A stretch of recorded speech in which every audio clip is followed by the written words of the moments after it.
Hello guys, in this video I am going to show you how to allow the search engines to index your name on the quora.com website. But first I just want to mention, don't forget to subscribe to my channel because at 10,000 subscribers I am going to show you my whole YouTube revenue statistics and growth strategy, how to make money online. Now let's jump into it. First of all, open the website on your device, and after that tap on this profile button at the top of the screen next to the try Quora button, and then click on settings below, and after that tap on privacy in the left side column of the screen, and then you should go to the privacy policy section, and here you can turn on this allow search engines to index your name feature.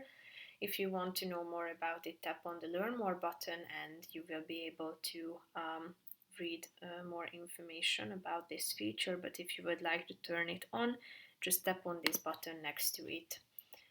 So that's pretty much it for this video, guys. See you in the next one. Bye bye.